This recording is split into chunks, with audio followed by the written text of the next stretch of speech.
Hello and welcome to Design Elements and Principles. My name is Joel Skaja. I'm your instructor for this course. We are going to go today. Well, welcome. Today we're going to go over, I'm going to kind of speed through the course itself. Blackboard, how it works, all that stuff. I want to get that done sooner than later because I want to teach you stuff. I want to jump in and I want us all to start learning as soon as possible. So I'm going to kind of speed through that. This will probably be one of the longer classes today, classes that you'll take because I have to do this front end with let's walk through Blackboard, blah, blah, blah. And then as we move through the program, some things get easier. I don't have to explain as much because you know what's happening, and it'll be good. I'm excited. I love this class. So we're gonna jump in, and I'm trying to think. So just where do I start? I'm gonna start. Let's do how to reach me. First thing, how to reach me. There's a billion ways on how to reach me. Assignment specific discussion boards. You just tap in there. Hey, I need help. I have midweek reviews, they're called, or mid-session reviews. You send your work there before you turn it in. I look at it, tell you what to correct, and then you turn it in, and it's darn near guaranteed A. Like, why wouldn't you do that? Like, and I check it every Monday through Friday, definitely. Sometimes on Saturdays, sometimes on Sundays. So don't like wait around and be like, how come you didn't check it? I get a weekend here and there, but I generally check at least one day a weekend. But But yeah, use that. I'll talk about that. So the assignment specific discussion board, you can email me. I have virtual office hours that are plenty all over the place. When are they specifically? Just email me and say you want to meet, and I'll tell you my nearest time to meet. Like sometimes it'd just be like, oh, I'm in the middle of something. Can you meet in 15 minutes? Or I'm gone. Can we meet, at 5? And I sometimes will do meetings after hours. There's the GChat that's on the Gmail for the MATC account. You can send me little GChats. Let me know who you are. Both of these. You can call or text at this number too. Let me know who you are. I'm like everybody else in the world. I don't answer my phone if it's an unknown caller. So just leave a message or text and be like, hey, this is so-and-so from 103. You can just call it 103. You don't have to be like Design Elements and Principles. Call it 103. I have a question about assignment. And then I will get back to you and be like, what's your question? Or I'll call you back. What's your question? We'll talk about it. I am around darn near, anytime you need me, a little bit of weekends. And, after 10 p.m., don't be calling me. I got that. That's a little bit much. But all during the day, whatever you need, I am there. I check in the morning. I check in, later on. Sometimes I check in the evening. Reach out to me. I am there. You should never have a question that goes unanswered in this class. That's why you reach out to me. Because we move quick. We do a lot of stuff, and it's exciting. And if you're new to this, it's the way it is. We're gonna get you rolling though. We're jumping in both feet. We're not putting a toe in and checking the water. We're jumping in, both feet, head under. So that's how to reach me. I'll go over the Blackboard. I hope you guys have used Blackboard before. If you haven't, we'll go over this. And this is some assignment descriptions. You'll know more. Like reading this, you'll be like, what? I don't get it. And then you'll get it more once you start doing the work. So there's that. I think the syllabus is up to date except for the dates. I just have to change the dates. This is the syllabi in which the college makes me submit. It has got technical information in it.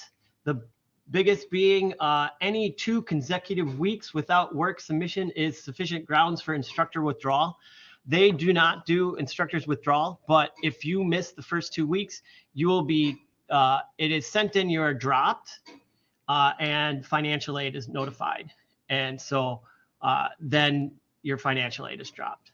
So for everybody, well, how does he take attendance? This is virtual or online. By turning in the attendance assignments on time. If you turn in your assignments on time, you will not be late. And I check the assignments right away. So is this the right one? Yes. So this is it. And you can open these. I know sometimes like people like trying to read them. It's small. So like the general rubric for assignments is like each assignment is like a step by step process. And I check each step.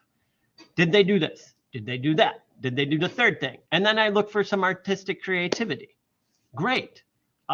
It's kind of like down and dirty because we're learning about and we're trying to do some experimentation and we're also learning the software. All three of these, you know, combined make a graphic designer. You can't do one without the other. And you'll see kind of like in the first, after I do the Align lecture, I'll take you through all 4 assignments. Don't get worried. It's 4 assignments, but some are like, will take you like reading the book chapter. It'll take you 15 minutes, 20 minutes, and then you write a little thing. So don't worry. And it's like this. There's 4 every Tuesday, 4 every Thursday. We meet twice a week. It's to cover off on the 16-week system. So for the assignments, just read through them. And that's all I do. The big part is down here. If the assignment includes a discussion, you are to look at other people's work and comment on it. You should be seeing what other people are doing, and it's part of your grade. It is our version of what would they call a critique. So you'll get my comments, and then you'll get comments from other students like, hey, I like that. This is looking cool. Oh, I wonder if you would have moved that over there, what it would have looked like. And it's an interaction between you and other students. And then you can also, it gets you to see what are other students doing? What are the levels of, you know, work being completed, and so on. Late assignments. All late assignments automatically receive a 12% grade reduction. 12% is 1 grade. So if you're rocking it and it's late, instead of an A, you get a B. If it was a B work, you get a C. So that's how it works. Late assignments. Oh, why is that? Well, one, you're in college. This is a college course. This is college style. Assignments are due when they're due. That's simply it.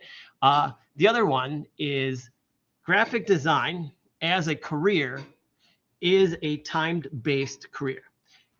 You meet with a client or you have an art director and they say, said project needs to be done by this day, no matter what. And you have to get the project done by that day, no matter what. So it's about figuring out your timing and all that. And you're like, well, I work full time. When you're working full time, you're juggling a bunch of stuff, just like you are in school. So make sure you give yourself the time. So I do have leeways. Some other instructors don't. So late assignments for the first 7 days after it was due. So every assignment is due on Tuesdays or Thursdays, depending on we meet. Do we meet on a Tuesday? Then everything's due that next week Tuesday. If we meet on a Thursday, then it's due that next week Thursday. It's just like a little circle like that. And then after 7 days, the unit shuts down and you can't turn anything in because you lost the account, as they would say. You lost the job, you lost the account. You know, that's a full 2 weeks. And yeah, if you can't get it in with 2 weeks, you wouldn't be working at wherever you're working if you're 2 weeks late for stuff. So that is why. So we are in college. That's the thing. If you're stepping in, I'll say this now, and you're like, oh, I don't know. Okay, that seems a little intense for me right now because college is intense. And I got a lot of stuff on my plate. We're running this course again in the summer. We're running it again in the fall. So if you think like right now, you're not going to have the time to put into it, and I'll talk about the time a little bit more, you can just switch out. Just take care of that now. Just be like, yeah, it might be too much for me to handle right now. I want to take one in the summer when I maybe don't have as much going on, or in the fall, and then maybe not take so many classes at once. It's 100% up to you. You know this now. I don't really respond much to it. If you advance, tell me about issues, I'm receptive to them. If you past tell me about stuff, you already know going into it. So the other where that works out is don't wait until Tuesday night to try to do all your homework and then say the dog bit through my Ethernet cord at home and my Wi-Fi went out. Like I don't care. Like you should have been working on it sooner, or you run out to the local library or wherever you need to go and get their free Wi-Fi and work on projects and turn them in. So you are in college. You are responsible for the work that you turn in and turning it in on time. So, but yeah, I mean, if you're like a couple days in advance, you're like, I got the flu, I think I'm going to have work turned in late. I'll be like, all right, cool. Just let me know. Keep me up to date. So cool. That is that. I know that starts harsh, but don't worry about it. Just turn in your work. Do it right away. That's the other one. So this class is scheduled for like 2 hours. Usually I only take the first hour, except for today. So tell people that you have class from 10 until 12. And when we're done with our session, jump in and knock out an hour of work. You could probably get over 50% of the work done in that first hour. You just like, okay, I'm gonna read the book chapter, do that write up, and I'm gonna do the simple project and get that done. And then it's out of your mind. You're done. So use your time wisely. This is a college course, the 3-credit course. It transfers to other colleges. So it's not, just like, oh, it's just a, technical college. No, we're rocking you to make it as cool as possible. Yeah, time expectations. So you're doing an 8-week course. It's a 3-credit 8-week course. It doubles the amount of time. So instead of, we have 16 sessions together and we do 2 a week for 8 weeks instead of 1 a week for 16 weeks. It's all the same information you get either way. This one is condensed and sped up because sometimes students can't join when we have the first opening and they come in and they take this one. So again, look at this, see how you feel about it. Again, the summer is also 8-week. And then in the fall, we'll offer the 16 and 8. You do what works best for you in order to succeed in the course. If you don't think it, you have a limited time to just drop out and back out. It's okay. Don't, you're supposed to be learning and enjoying and loving it. So take it in stride, do what you need to do that's best for you. I would say 8 to 12 hours, maybe, depending on how you work. And it'll reduce as we go. Your amount of time spent, the better you get, the faster you get. That's one of those key learning points too, is like, we do repeated assignments and you'll be like, okay, I know what I want to do for that. I know what to do for that. And then you can do it. And it'll, in that terms, I'm hoping that you become more creative as creatives, that you're not just like, it's creative work. It's fun. It's great. So, all right, we're going to open up session 1, and that's today, Tuesday. Session 2 is for Thursday. So I'm not even going to look at that now. So just look at session 1 and you open that up and it's got the session 1 project review. That's where I said, you click on this and you hit type a response and you're like, hey, can you check this out for me? And then you hit the paper clip and you attach your PDF or your JPEG or something that I can see your, normally it'd be a PDF, always a PDF. And I can look at the work and I may, write back like, hey, why don't you adjust this or fix this? It's never like a lengthy response. They're usually really quick, like, hey, adjust this, move this over here. This might make it look better. And sometimes I draw on it and draw on the comments and whatnot. If you've had me before, you've seen this. If you haven't, I think it's a great way to get responses back to you, as you can, like, I circle, like, here is the problem, and I circle it on your image, and then you can see it and be like, okay, I know what he's talking about. So use that.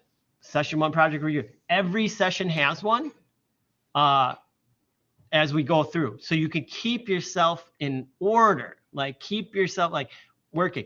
I know session 1, just do everything from session 1, then the session 2, session 3, and then like they'll disappear. Then they disappear after 2 weeks. So we only keep like, I think 4 will stay up live at a time. So you'll know you're working through the system. I try to keep this as clean and clear as possible. Session 1, Tuesday is session 1, we'll work through it. Everything has a due date listed. Everything here is due April Fool's Day, but that's not a fool's joke. They are due at midnight on April Fool's. And then the next session will be Thursday at midnight, and then you'll come back to Tuesday and Tuesday.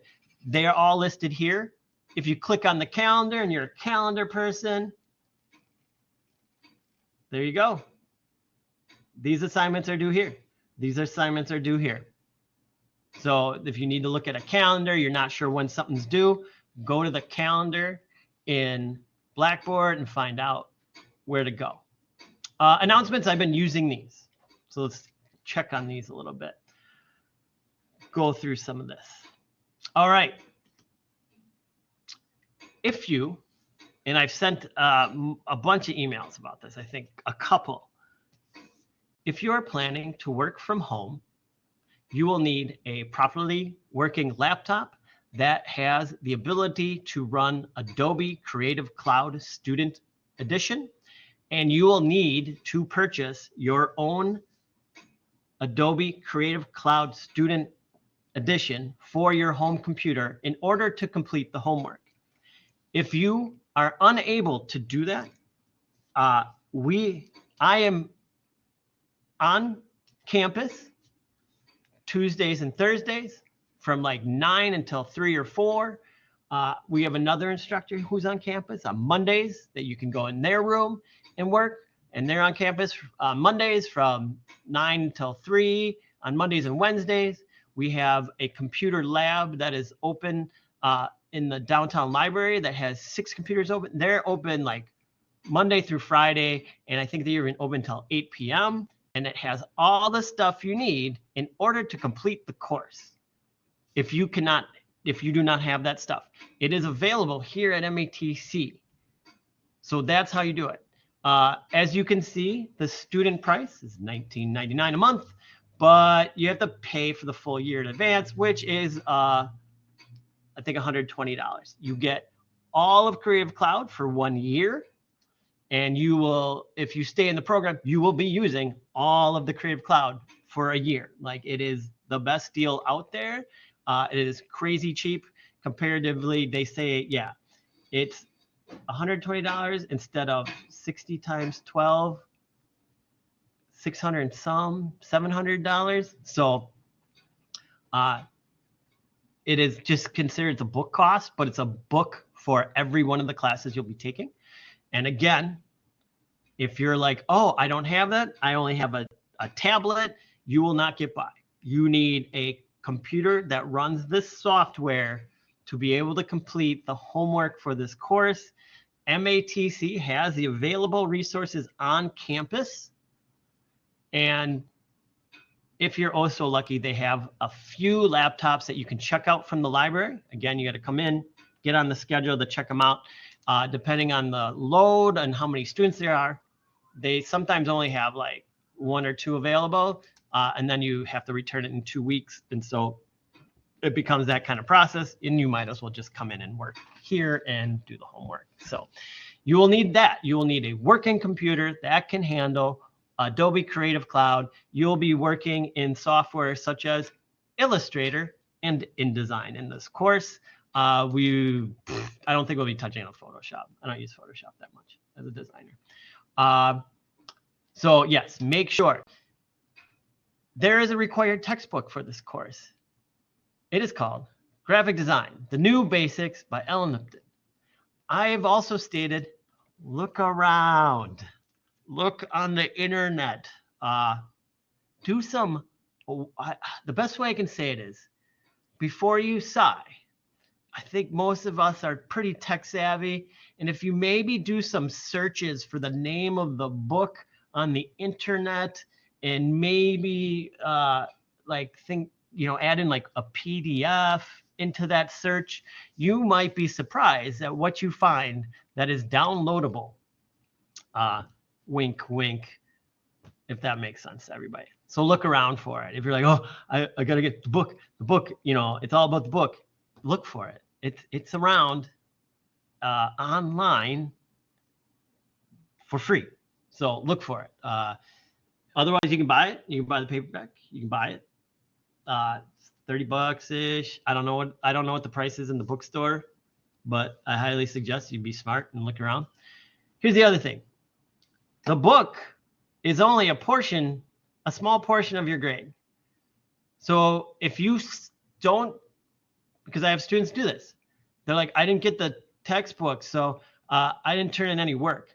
The textbook has a completely separate assignment that doesn't have to do with anything else that we're covering. The textbook is just like a backup. So I've had students be like, I didn't turn in anything because I didn't have the textbook. I'm like, only one assignment requires the textbook out of 4. You, I don't know why you chose that answer, that comment. So get the textbook. It's right there. Like I said, do a creative search for it. You guys are savvy, tech savvy kids, students. Sorry, you're students, not kids. I apologize for that. Here's the other one. You'll need a mouse. $10 mouse. Amazon.com. Walmart. Hell, I think even Walgreens. CVS Pharmacy. I think you can get a mouse for your computer anywhere. Especially if you're working on a laptop. You'll need a mouse. That trackpad won't work for you. The reason being is there are too many complicated situations that you're going to need to be clicking and holding down a button on the mouse while dragging and then holding down a keyboard command like shift. And I can't do it. I don't have the dexterity to do that many things.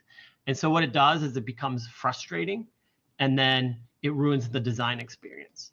So to make it better, a mouse, a cheap mouse, 2 buttons and a scroll wheel, maybe. Like I said, they're $10. Do not. If this is a concern of yours, don't go and look at like the gaming mice. You don't need that. You just need a mouse with a button that will allow you to move your hand more like an artist or a drawer and have one hand on a keyboard. You're going to hold down shift all the time. You got to constrain everything, it's called. So get yourself a mouse. If you don't have one already, after this class, go to CVS Pharmacy, whatever, $10 mouse. Boom, you're done. Easy peasy. And we have all that stuff here. And we have, and we're getting more stuff. It's cool. So do that. All right. Continuing on. Discussions. This is just housed the discussions. It just easily housed there. So you can double check things. You don't really come on this side of that discussion board. I think you can always stay in the grade book or click the assignment and you'll be fine. Grade book. This is it. It will fill up and populate as we go through. Your current grade will always be up here, up in this corner. I grade as fast as I can. It is a rarity for you to wait more than 3 days for an assignment to get graded. So you always know what your final grade is. That's your final grade. It all calculates out magically so you can see what's happening, and it scores it with red, green to red. It does show you visually how you're doing. Red is bad. Don't do that. So make sure you're checking that. I'm not checking it for you. I check it, and if it's red, I send a report to the school that says that you may need assistance, and then the school will reach out to you and ask you, how are things going? Do you need assistance when everything your instructor has said that you may be not doing as good as should in the class, and that happens as well. No big deal. But yeah, this I stay up on top of this. I think it's important. Plus, you get comments from me. I comment on every assignment except for the textbook assignments, because those are, you just read it and you're giving me, and we'll talk more about that. You're just giving me a what did you like out of it. Messages, you can message me. It seems to be the student preferred way. Just so you know, if you message me, there's a delay in me getting it. Because it has to go through like 2 systems. So it goes from Blackboard, and then it sends me an email, then to my email system, and then I get an email notification, and then I have to log in. If I'm not logged in, I have to go to a computer because I don't do it on my phone, and I have to go to a computer. I have to log in, then sign in the Blackboard, go to your message and do it. I'm happy to do it. Everybody seems to really prefer it, but there is a little bit of a delay in me getting to it. If you want a faster response, a direct email or a direct text message is much faster. I can turn around and be like, hey, what do you need? You know, like if you do it through here, I'll get back to you, but it might, don't think like 15 minutes, why hasn't gotten back to me? It has to go through several renditions. And analytics and groups, that's of, you don't need to know about that. All right. I think I'm done with the overview of stuff. I'll ask, is there any questions? Does anybody have any questions as of now? I just have a question about the homework, but I can wait Sure. till you're like ready to go over that. Is it like about this specific assignment? Yeah, it's the line element. I just Oh yeah. Oh I gosh. just want more information so I get a better understanding about it. That's it. Oh, you will. You will get that. That's part of the fun. That's when the fun starts. Yeah, Okay, I'm not gonna sounds leave you high and good. dry. All right, thank you. Everybody, sure. Everybody else good?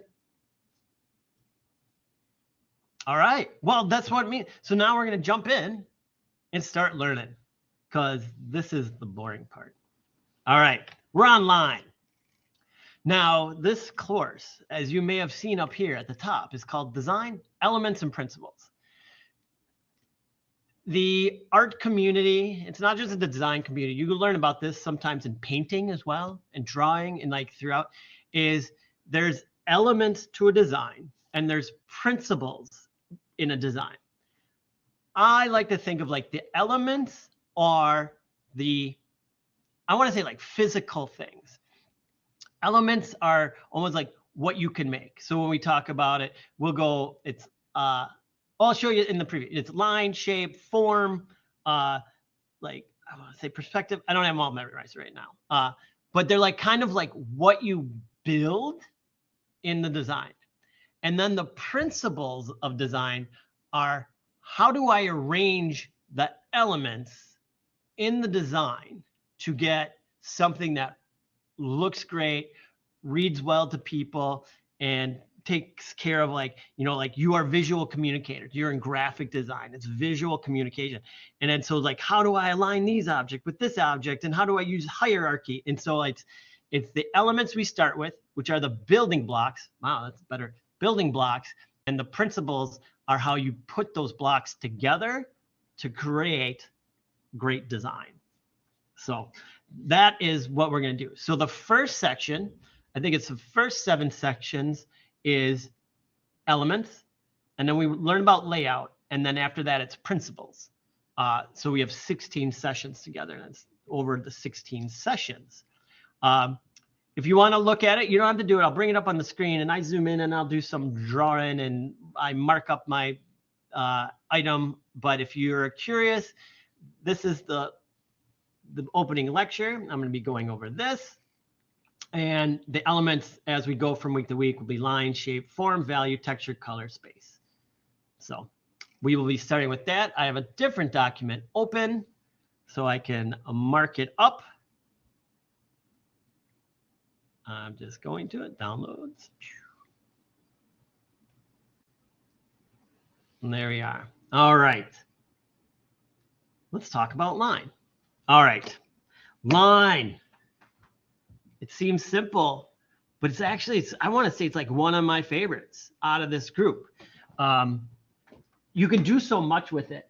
And I happen to be also a illustrator. That is my original background. In case anyone else knows, I think feels like teachers say this, and I just feel like I have a Bachelor of Fine Arts in illustration from the Milwaukee Institute of Art and Design, and then I have a Master of Fine Arts from the Zafana College of Art and Design, and that's in graphic design and visual experience. And so that's where I come from. So I have kind of like that dual role. I can illustrate and I can design. So that's where I like why I love line. So we talk about line, and let's do some stuff. A line comes from somewhere, and it comes from this. And you'll read about this second week. That's a point. So somewhere in space, think of like, and then if there was just a floating dot, that's a point. And then somewhere else in that space, you put another floating dot. That's now you just got 2 points. If you connect those 2 dots, you have created a line. Right? Like it's that simple, but like you can get really like in depth about like, wait, okay, so it involves this and this and this. I mean, because the other part is like, well, I have 2 points. Well, how do I get there? However I want. That's still a line. Except for this like area right here where I closed it in and it becomes a shape, which is a mistake. Let's do that again. As long as this is open and there's nowhere to close it off, it is a line. It can be straight. It can be jagged. It can be, still a line. However it is, it goes from one point to another point. You can even do this. Oh, whoa, whoa. And if somebody's like, you drew a square, you'd be like, no, that's still a line. It is not a completed shape. That creates a square. That creates a shape. A shape is an enclosed object. So you can trick them and be like, hey, what is that? And if they don't say line, they're wrong. Oh God, I feel like it's like something Mark Rober would say. I have a kid who gets those boxes from Mark Rober, or used to. I've seen a lot of that. So that's where we're talking about a line is a continuous mark made by a moving point. It has length and direction, minimal width, somewhat questionable. You can do some, fat lines. Like color this in. I don't have like a good, it's a fat line, thin, the fat, the thin, that can be it. And, lines can vary in length, width, curvature, direction, straight, anything you want. And so they add so much to a design in general. Yeah, like I said, they can be straight lines. We can have curvy lines. We have diagonal lines, zigzag lines, horizontal lines, and they all carry some weird like definitions to them. Curved lines suggest movement and grace. Diagonal lines add dynamism, dynamic, you want to go from there to there. Zigzag, convey a sense of excitement. Horizontal and vertical lines often associated with balance and stability. Like you think of a building, or what holds up a building? It's columns, and then I put a line down here, and it's very structure. Zigzag lines, like this diagonal is zigzag, but I think like zigzag lines, we've seen the old like style, kind of feel like old-timey ways they did it on, 10% off, and it's that explosion. It's jagged lines. Diagonal lines can help people like move through a piece, and they're pretty great. Diagonal lines add a lot of like a lot of expression to a piece. It'd be crazy. When we talk about curved lines, like, oh, you just have beautiful flowing lines, in your piece, and it makes people feel calm. Apparently horizontal lines as well, but yeah. So all of these, you use them in different ways at different times to convey different messages.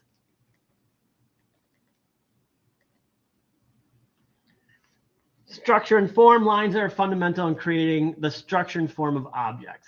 They define the boundaries of shapes and contribute to the overall composition. They do, but I'm going to talk about that Thursday. And this idea that a shape has to have a line around it, and it doesn't. And I'm going to erase that out of your minds when you get there Thursday. I've already got exciting stuff on Thursday. Don't worry about it. We'll get there. Hierarchy and emphasis. Lines guide the viewer's eye. If I want you to see something, I can put an arrow, which is a basic line. Or, oops, sorry. I want to undo. Or I underline it. I add a line, or, like if I had, there's like a bunch of different ways. I'm in a confined area right here, but, like even if I did something like a line above and a line below, we're signaling out that you should maybe read this. So it's adding emphasis to the design. It's crazy like how much it does. And then pattern and texture, I want a grid. And then I want to fill in, some points of the grid. And then they're going to have like something in them. And so those lines then create a grid, which creates more inches. It creates other things. And the lines can be any sort of pattern. You could, that cool funky stuff where we, see from the 70s and 70s and 50s, like you just have fun patterns that repeat. These are shapes. So let's not do shapes. You do like, and then this comes in, and this goes there, and this goes here. Like and you can just create a pattern by doing that. Expressive potential, emotion and mood. Yes, they create emotion and mood. Depending on how you do it, like we said, like jagged lines. If you have like stuff that looks like broken glass coming down and stuff like that, it's gonna feel like that. If you again have smooth and pillowy lines, it creates a whole different kind of mood to the piece. Symbolism, lines can be used symbolically representing concepts such as stability, movement, and growth. Yes, that's great. Yep. Lines are used to create everything. I should just like it should say everything. It is the base. It is the starting point. Or may I digress? That's the starting point. That a point is the starting point. But when you think of anything and you start, if you do any drawing, if you do, any of that, what do you start with? You start with a line. You kind of like, okay, where do I start? I guess I'm going to mark on the page. Think of every time you write a letter, like write on a piece of paper. You're creating lines. Lines are. These are lines. They're all lines. And it's how we communicate. So it's bigger than just like, design elements. And balance and harmony, achieving a balance between different types of lines is essential for creating harmonious and visually appealing composition. Let's get into that. Let's look at these awesome examples I have. All right. This first one, like, I know to say this a billion times. It's all about the line. And somebody went through and thought about the line with this. We have a background, right? And the background is this crazy, like stripes. Back in the day, wallpaper was huge. Wallpaper's coming back, but wallpaper is huge. And you would have stripe room and whatever room. And so you start with that base. But then you're offsetting that with a color change and more lines. Look at this shirt. Purposely picked because of the vertical lines, right? So, so I sometimes stall when I say that. Vertical is up and down, horizontal, think horizon. So we got the, vertical lines, both in the background and then on her shirt. And then these lead into, instead of just a nothingness, these lines come out and start to build what we represent as dimension.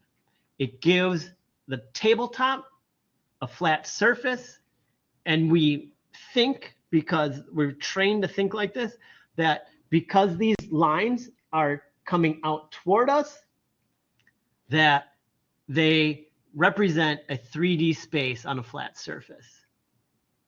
Isn't it crazy the way you can break all this down, that the line is the base of like how we even see flat images and how we fool people? A lot of graphic design is about fooling people and getting them to see in different ways. So this is a line piece, just kind of love retro stuff. This piece, famous Vertigo movie poster. These are all lines circling in and just getting more and more and more and more and more condensed. And these curved lines circle into the eye. How do you feel? And like with Vertigo, it's this dizzy feeling. It's not feeling well, and then it circles in, and you could represent that, like that shape in there is like an eye, all representative, and it's all really line. And then we could look as far as too, is we're looking at this. The change in trying to think of the gentle way to say this. I don't think there is. This is done at a different time. The guy, he's a shape. The woman is a line. See the difference? He's filled in, she's not. So that also gives us a different sense. Like his design and his posture is what I'd say a little bit creepy. Hers less so. She's transparent. She looks more falling than being grabbed. It changes how we feel about that. I wonder if like go in and like fill that in.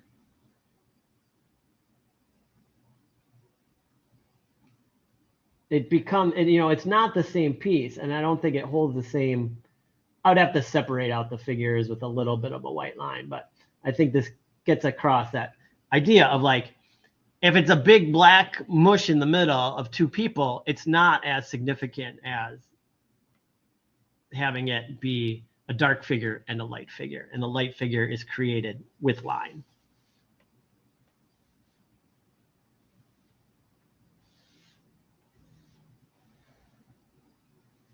California Airlines, or United Airlines.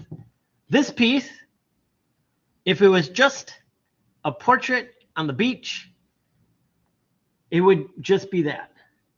But because we add in those lines, it changes what we see. The reason it changes what we see is without the lines, it would just all be bright.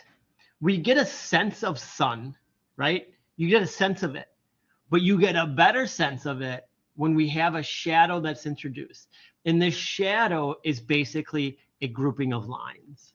And it changes the piece. And like up here, it changes the dimensionality of what we see. This is a gorgeous illustration. But because we now have the leaf going over and creating a contour, it adds more dimension to the model. It adds that sunny feeling where we have a shadow and we have bright and shadow, and it just gives us that warm feeling. Of course the yellow background does that, but it gives us a better, warmer feeling of what they're trying to get at. It wouldn't be the same piece if you took all that out and just kind of had her neck shadow and some hair shadow. You just be like, oh, it's just a model. But then it also, those lines represent a palm tree, which also represent then the warmth. Palm trees grow in warm weather. So a lot of significance goes into why these lines are in there and how they work with the piece as a whole. Beethoven. The German piece, classic. These lines may not say anything to you, but to the graphic designer, these lines represent a portion of one of Beethoven's songs. And it's done like, I can't remember if it's like the note and the length of the playing of the notes and the key, are all represented with these lines. And this was done in the 1950, I think. 62, yeah, I think. I'm not 100%. No, 55. Yeah, around 1955. So like this was all thought out. I love to say this too about all these pieces. This is pre-computer pieces. All these are done by hand, like with rulers and ink, and there was no computers back then. So this designer figured out, this is like, what's it? 1, 2, 3, 4, 5, 6, 7. Is it 7 keys? 8? I don't know. I'm not good with music, but this does represent a portion of a song by Beethoven represented with line in a graphic setup. And this one I like to show. This one is just cool in itself, in that this one, again, is like, they're just lines, but the way the lines are designed, again, give us so much dimension, so much character, and understanding, like, how do I do that? Like, that's like this part one, and I love, figuring these things out. Like, okay, so first you gotta, somebody's like figuring out what would the ribbon look like, and then if I have a line on here, the line comes to here, and then it goes to here, and it comes out here. Like, there's a lot of thought in getting this correct and looking as it should. And it's a line made of lines. Like, these are all lines, and it's basically just representing a curvy line that could be called a ribbon, done in 1967. Again, this is like somebody's like in there drawing this by hand, getting them perfect curves. Beautiful stuff. I love it, and that's the overview on line and why line is important in design. So you can always reference back to this in the unit. I'll just keep it up for a bit. I don't think it's needed anymore. All right. Line research. Now I talk to you about some other things. So line research as of now. You are to create. I want you to go out and find examples of line used in graphic design. Strong line. Because I may question you. Oh, why did you choose this piece? I don't really see a lot of line. Strong line. And I want you to find a book cover, a movie poster, and an album cover. 3 examples in total. They can be from any genre, any time period, anywhere you want. How do I do this? Said the students. Well, you go on the internet, you find images, you download them, and you place them. So let's take you through the process. I'm going to type in 1970s book covers. And I believe I already spelled something wrong. Okay, book covers. And then I'm going to go to images. And I'm going to start looking. Holy cow. What is this? First one, first page. Look at that. That's my example. Right? I'd like, seriously, I did not do this in advance. Like, that's my first type in. I have an image here. Now, when I look at the image, one thing to look for is there's some numbers down here in the corner. See right there? Those in general should be higher than 500. These are right on the edge of that, they're 490. If you go smaller, you're not giving yourself enough pixels to maybe make it look good or have it look good in the end once you place it in your document and you export a PDF. So make sure that you're not doing something and it's like 200 by 200. That's too low. Go high, go high. And you can also go here to go to tools. Well, I'll show you first. I'm going to right click on that image. And when you right click with your mouse, remember I said you need a mouse? This is where it comes in handy. I'm just going to go to save images. And I'm going to save it into a place where I need 103. I have, I'll make a new folder and I'll call it session 1, create, and I'll hit save. Now I know where it went, right? Because I'm gonna have to use that later. But as I was speaking, as I was talking about, if you're unsure and you're like, is that too small? You go to tools and you go to size and you just click on large. And it'll give you a new set. And these are all large then. I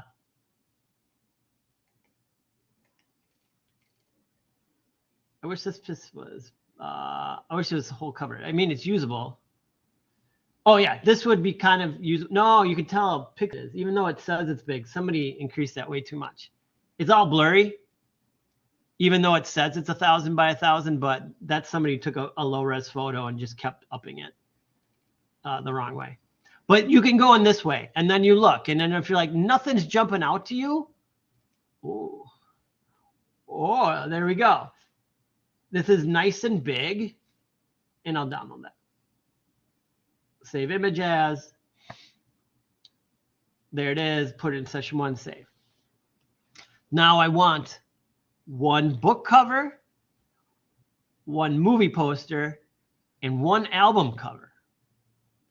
Again, from anywhere in the world. Now I want you to make a little presentation page. I'll show you my examples, and then I'll talk through it. You can do it sort of however you want. I'm giving you some leeway, but there should, let's do an intro, right? I have elements, line, research, and I have a document. And then on the second page, I have my 3 examples laid out, evenly spaced, everything's centered, and it's, and this is just Pulver. I changed it to movie poster, so please label it movie poster. This was pre me getting fancy. So I have an album cover here, a book cover here, and then the poster here. But you're going to do movie posters. I think it's far more exciting. Or you could do a 4-pager where you have your intro, and then you just have 1 image per page here. Now, at the beginning part of these, for the first 4 sessions, I think, you can use a program that you are comfortable using to do this. There are only some design regulations. The design presentation must be 16 by 9. That's 16 wide by 9 high. That is a standard screen, 16 by 9. Clearly label each section for line, book cover, movie poster, album cover. Choose a layout that enhances the contents. Consider 1 image per page or a creative arrangement with the 3 images on the page. So a visual layout. I don't want no white, just white with black. This is your chance to be creative, and I'll talk about that more in a minute. Create a visually appealing presentation. And this is the big one. Do not squish or squash the images. We got to learn how to hold down shift, and we're going to start today. And I have a keen eye for this, so let's make sure we do it. And then always just double check. I have these in, you'll learn more about these as we go along. No squished or stretched typefaces, no squished, stretched, or distorted images. These are the things you should never do as a designer. So if you were to ask me, my first off, I'd be like, all right, how do I do this? I've never worked in the design programs before. I'm going to go to Google Slides, which is, for me, underneath the Drive, Google Drive. And then I'm going to go to Google Slides and click on it. And then you can click blank presentation. Now this starts out with a blank presentation, which I don't want. Oh, wait, brand new modern templates. Got it. Let's look. Now there's some on the side here. Feel free to dig around. Use them. If one click is like cool, like, oh, what if I do this for my cover? Look around And you can find one. Oh, I kind of like this blank. Oh, see how these kind of go with what we're doing, except for the shoe. Oh, I didn't mean to do that many. 1, introduction. This is line. This, I'm going to delete. You know, like, and you can change it. These all have like stuff where you can type in. And then I have 3 sections. And it already has type on there that I can just pre-use. And then you just delete what you don't want. I'm going to delete this page. I'm going to delete this page. Now you could type in, like, what would this be? What a book cover. It's lined up. I'm going to get rid of this. I'm just deleting. I'm just clicking on stuff and deleting it. I have a question. Sure. So we don't need any description. We just need pictures of lines. The only description is the title. Book cover, movie poster, or the album cover. Okay. So yeah, so I have this. Now I need to drop in an image. I'm going to delete these just to get them out of the way, because this is one of the important parts. One is if you're like, oh, I want to move this, you can move it and then resize it. You should it shouldn't change the size of the type, and you shouldn't stretch or move the type. And I don't think you can anymore. I think they put restrictions on that, which is wonderful. Now I need to add my images. And so I'm just going to go to this picture up here, insert image, and upload from my computer. And I'm going to go to my desktop. I'm going to go to 103. I'm going to go to session 1. And I want the bigger one. I'm going to do this one. Open. There it is. All right. So it placed it in. Now we need to look at this as a designer. I have 3 boxes, and this just came up with this one. Yours maybe look different than mine, okay? So you don't have to do the one I picked. I want you to, this is where you get to be creative. Oh, you can go online too and like Google slide presentations, templates, and you can find tons that are free and download them and add them to your presentation. So dig around. This is that creative experience. How do I do it? Look for it. Look it up. Like I can only do so much for you. And part of creativity is discovery. What happens when I go here and click? I'm not telling you to download a virus or something, but like, look, like, is there better presentation? What if I type in rainbow presentation, for Google Slides? What will happen? You'll get something that pops up. That's the greatness of this place. But so now I'm going to look at this. And down here, it's too big. And so I'm going to go from the corner, but all constrains it. So now you can't screw it up because it constrains it. Don't go from the side. Whoa, absolutely not. Always go from a corner. The second you go from the side, think, don't do it. Go from a corner. The corner does what we call constrains it. No matter how small or big I make it, it is still in proper proportion to the original slide. If you do this and this to make it smaller, I'm going to question it, and I'm going to go online, do an image search of that image and be like, you squished it. Please don't squish it. And he'll be like, how did he know? Because I'll do image searches. You can do an image search. So when you scale it, always go from the corner, or if the program allows, you hold down the shift button, which constrains the information. Shift is your friend in all the other programs. I hold down shift even if I don't have to.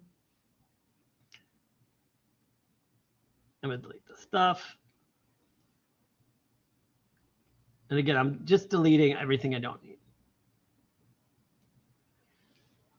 Now I just do the same. Now, here's some beautiful things you can do. Is if I just click on that and I hit copy and paste, I get another one. The other one to do is like, see when that red line comes up, it's telling us where it's located and how it's centered. Like these, one shouldn't be down here and one up, like one up here, and then like one here, like, and you're like, yeah, that looks great. I'll be like, no, why aren't all of these aligned? Like, you need to align them all. So we're gonna click on them, and I think you can, if I hold down Shift, grab all three, and there might be an alignment tool. As again, I don't use this much. And if you can't find the alignment tool, just when you click on it, move it, you can start on top of one, get it perfectly aligned, hold down Shift, and move it to the side. Because holding Shift, what it does is, look how far down I'm moving my mouse, and I'm holding down Shift, but it will not unlock where it is. It's constraining it in a left to right movement, and that works up and down as well. So then you can get this one, get it perfectly lined up. And I think I just botched that, but, and then hold down Shift and move it over and make sure everything's in its place. Make sure your examples are like, if you have it lined up, you know, to the left. If you want them centered, they're all centered. Now the other thing is margin space in design. Things need room. This isn't good. You know, like, you know, like you plopped it in, everything's big, like it's, you got the text on top of it. No, the text should always have a gap. You know, you need room between your design elements for your design elements to read properly. So I don't want anybody to put, and then the book cover, the text is on top of that. That's a no-no. We give it some room. We make sure that it says book cover, and then the book cover is there. I'll reduce the size of that some more. Or you can do the reverse of it if you want book cover on the bottom. However you choose it, but give things space. Get smaller. Everything should have space. Everything should live on its own. So the two examples I use. Personal space. Your book cover. How close do you want somebody talking in your face? The other person is this image. Do you like it when people are practically touching your nose when they're telling you something and they have their coffee breath? No, you're like, back off, get away from me. And then so you give it some space. It doesn't, we don't want anything to touch. We give things margins. We don't want anything on the corner of the page.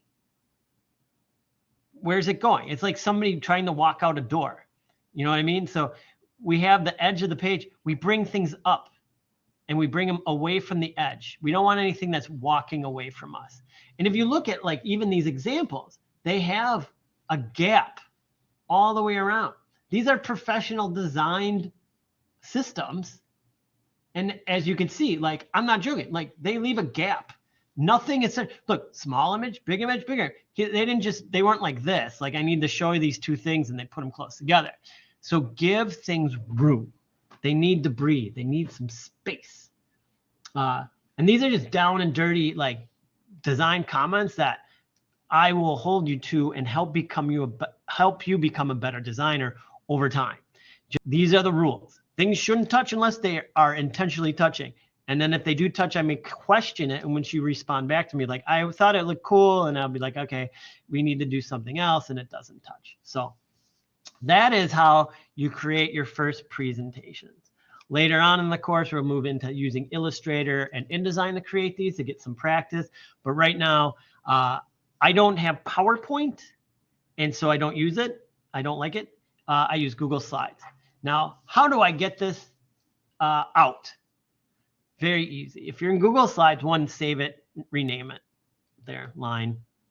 There's a line, like your name and line. Please read through that. I don't.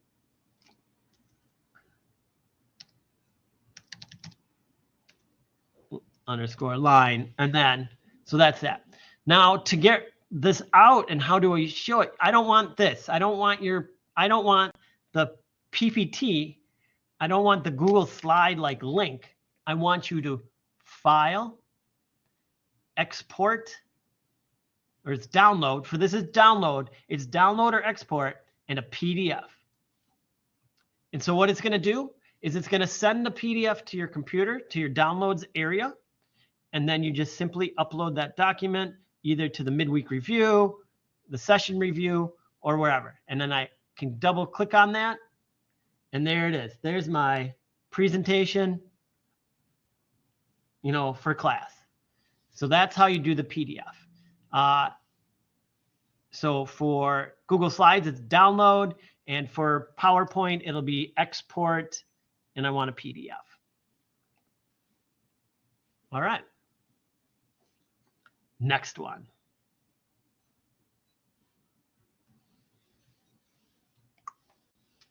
And then, to upload, this type of response, as soon as you click on that, go to this attachment, click on the attachment, you pick I go to downloads, it's called Scodule, and I hit open and it uploads it and it's done. Cancel. And then for other people, you make your replies by hitting reply and you talk about their work.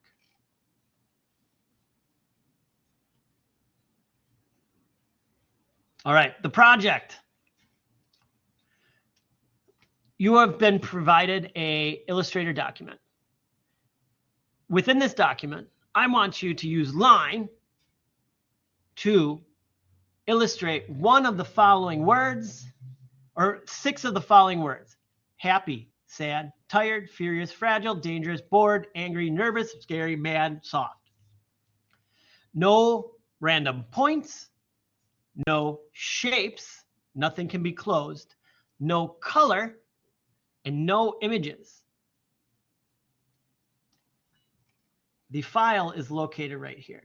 I'm going to download it just like that to my downloads area. I'm going to double click on it and it's going to open up in Illustrator. I have it started for you, but you need to delete these examples. Now, I have a file set up. Work in only the areas you need to work in, which are generally green, and leave the other parts alone. Like examples, turn off. Those are my examples. You turn those off. To change the text, there's just text boxes and you just type in, and I do happy, right? H-A-P-P-Y. It should be set up for you, text boxes, and then your artwork. Now, I want you to do whatever you want using Line in Illustrator to show me what happy is to you. You can use the pen tool. You can use the blob brush. You can use the pencil tool.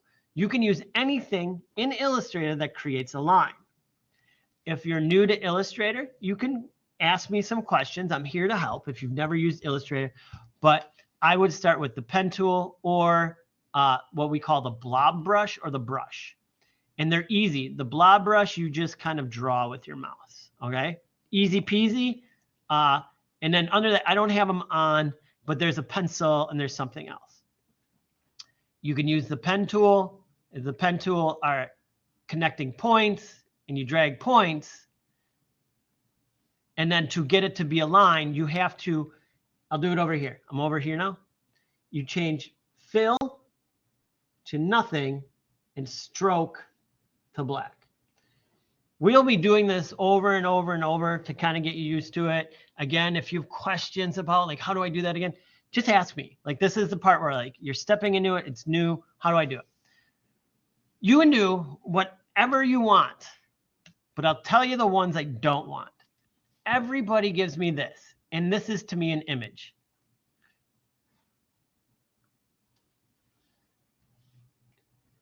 These 4 lines together create an image. I don't want that. I don't want an image. I want you to like kind of like go outside of the box in your brain and be like, what would a happy line look to me? What does that happy line look like? You know, like, is it, and you can go off the board. Like, that's the best part. I have things that block some of this stuff. So I can start, and they're like, my happy line is like, what? Like, just say it. It's like, it's going up, and that's what makes me happy. And so like, that's a happy line to me. You know, like, oh, and it kind of looks like you're on a plateau and there'd be a person up there, and it's simple. You know, like it could be simple. Or we do, you know, like the joyous, like that kind of shape. You know, it's not a shape, it's a line. You know, like, and I don't want you to necessarily jump in the, I want you to step away from representing something. It makes it harder. But when we do design, we're not always physically representing something. Just like I showed in those examples, the line is used as a tool and then it creates emotion. It's just not flat out like I drew something that is a direct representation of something that is, say, happy. I know it might be like a little bit crazy in your head to be like, why? Like, what's a happy line? Here's the other one, and I'll show you. Like, don't jump in to the computer. I only do this because you can see it. And I can just draw. But like, get a piece of paper. Well, my brush size might be huge. Get a piece of paper, and you're watching TV, and you're just like, just a random piece of paper, and be like, okay, happy. Okay, with happy. Well, is this happy to me? You know, like, is that happy? It's like the stock market, or, you know, like, that's happy to me. You know, and just like bust out a bunch. Just try things out. You know, like there was that one that I had in there that represent that always, you know, or maybe it's this, and that's representative happy in a different way. You know, like I'm on top of the mountain, and you just kind of go through minutes, and then you get the one that you want. And you're like, okay, that's what I'll do for the assignment. And like I said, you did that on a scrap piece of paper, and it doesn't mean anything. And then you just like go back in here, and then you're like, that's now I'm just going to draw that in Illustrator with my mouse, and you know, and there we go. And that's because the stock market is going up, and it makes me happy. I don't know, you know, you just make stuff up. That's the part of the creativity that we want in this. Is there any questions about? Oh, and then finally, I'm done. How do I get it to Joel? You save it. You save it with your name, element 1. You save it wherever you want to on your computer, and then you do a save as for Illustrator. I'm gonna do save on my computer. You have to do a save as. So this is the part where you gotta keep a little memory going on. Each program is a little bit different on how to get a PDF. Sometimes it's save as, sometimes it's download as, sometimes it's export as. One of those 3 things will get you to a PDF. Here it's save as, and you just go to PDF. And I have, these instructions should be on here. I'm gonna make sure. Nope.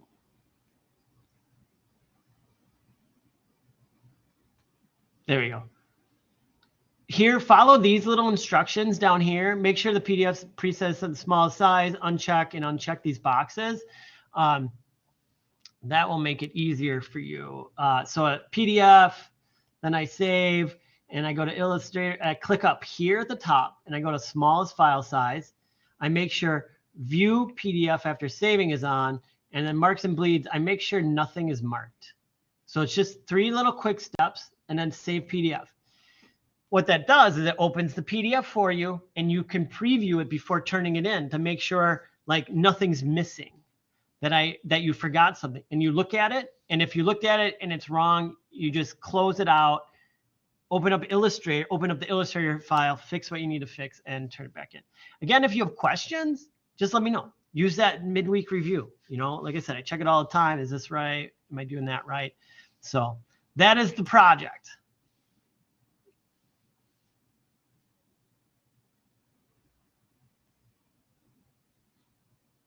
All right, so that is the project. You do the same. Good. And like I said, just take it like an hour. Like, you know, have some fun with it. Play around. Design practice. I think that I have this set. This take you like 20 minutes. Oh yeah, I have 1 hour. This take you 15 minutes. All right. So what we're doing also is we're exercising playing in the programs that you use as a graphic designer, starting simple. Some of you have never touched Illustrator before, and this is your journey into Illustrator. Some people may have not have tried InDesign before. I'm going to introduce you to InDesign as well before you just jump in. There is a file here, and I'm just going to click on that. Then up at the top, you should click on the download. Don't worry about clicking in here. There should be an item up here for download. And what you're going to download is what is called a zipped file. A zipped file is a compressed file. It has several files in one, and we zip it up. Whoever came up with the name, you zip it up. It has a bunch of things in it. For a PC, you can right click on it. For Mac, you can double click on it. So if you're use a PC, I use a PC at home, I just right click and it says extract all. All right. But I'm at school and they're Macs, I double click on it. And then it's going to open it up. And then you have two folders. You have the David Carson, who's a graphic designer, and then you have some images. And all you do is you can first double click on David Carson. And everything is here. And all you're doing is you're going to look at the file, you're going to look at all the parts and pieces, and you're going to put this puzzle together. All it involves right now is moving items around. I have a title, whatever, and it's here. This is your example.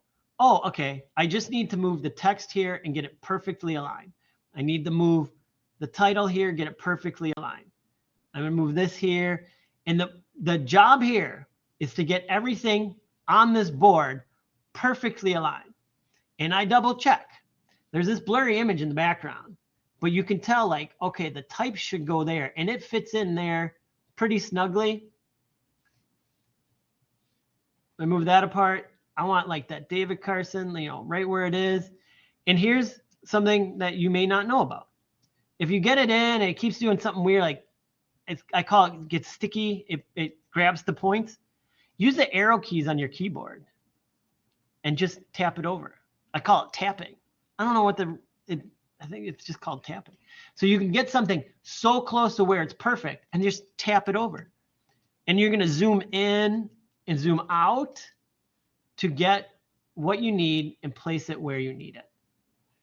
And that's where we're starting. This is just an exercise of like opening up Illustrator, moving some stuff around, getting it perfectly in place, using your alignment keys, checking stuff out. And so I placed everything but the background for now, because then I can go in and I want is this perfectly aligned? Now it is. Now it's not. There it is. Get this box perfectly aligned. I'm going to tap it. There we go. And that's all we're doing. It's just a little introduction, moving things around, getting things where we want them. I mean, there's an awesome one for this. Watch this. For these images at the bottom, all I need to do is roughly get the first one along this edge, the second one along this edge. Then I'm going to grab all three. I click and drag across all three. And then there's some magical tools down here in which I can get them all to line up at the bottom with each other. So now they're all perfectly in a row. And then to get the spacing exactly between them, I'm going to click on those three dots and it's called distribute spacing. And I'm going to hit that. Now the space in between each one is exactly perfect. And then I'm just going to tap those up and they're in line. And that's all you really need to do. Put in the background. I locked it up. And this is to, again, get you familiar, get you using Illustrator as it is the #1 Illustrator InDesign #1 design tools for graphic designers. So just giving you more and more and more practice. Again, if you've used Illustrator before, this will take you 5 minutes. Do it, get it done. If you're new to Illustrator, it might take you a little bit longer, but again, it's just putting a puzzle together. And then each week we do this, it gets harder. I change some things, I adjust some things and move some things. So don't oh my God, I got 16 weeks of just this. No. We'll progress as we go. And then you save it, then you file, save as, or yep, save on your computer, go to PDF, save, make sure everything is clicked properly, and then save PDF, kapow, there it is. There's your first design piece. Things may look blurry, you can relink, but everything is there. Those are called links, and you can dig around if you wanted them to look better. You can relink it in that folder. If your computer says they're missing, they're not, and you just go to this folder, like find links, and then you click one, and the computer will find the rest of them and be like, oh, no, here they are, boop, boop, boop, boop, boop, and it puts them all in for you. So again, that's learning some newer, more advanced tricks for Illustrator of like placing images and whatnot. Any questions so far? All right, last one, easy. There's a chapter in the book called Form Storming. It's about brainstorming. There's a lot of different names for this. So form storming, brainstorming, whatever you want to call it. Read the chapter. Let me tell you, there's a lot of pictures and not a lot of words. So don't think like, oh my God, if it says it's 32 pages, it's like 29 pages of pictures and 3 pages of text. So you just read through it, peruse it. I want to know what you thought about. Write something that you found interesting or jumped out to you in the section. Can you relate it to a personal experience? I'm looking to see what you got out of it. I don't want what the book said. I know what it said. I'm not looking for you to repeat what the book said to me. I'm looking for you to say like, they had this example on page 43 and I think this is so cool. Like, look at the way they did this and tell me about why did you think that part was so cool? What jumped out to you? What are you seeing as you start to do this and start to understand design? I do not want the repeat of what the book is to me. You have to now relate it to a personal, something personal to you, I guess. Like, I liked this. What did I like? On page 42, they did this. 100 words in length, 1 point per word, easy peasy. Think 100 words is a lot. It's like 4 sentences. Like literally, you basically talk that in no time. So doing whatever program you want to, and then export. I have like a simple, like what it should sort of look like. MLA. Your name here, instructor name, class name, just should look nice. I want a nice PDF. They have these, just type it up in Microsoft Word or whatever you're most comfortable using. Easy peasy.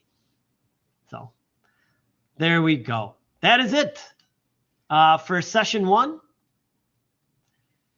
Questions, comments, concerns about session 1? All right. I know you can do it. Everybody does. Let me know if you have troubles, questions, comments, concerns. Reach out to me anytime. We meet again on Thursday. Same thing, but we're going to talk about shape. And it won't run this long because I don't have to tell you about how to use Blackboard.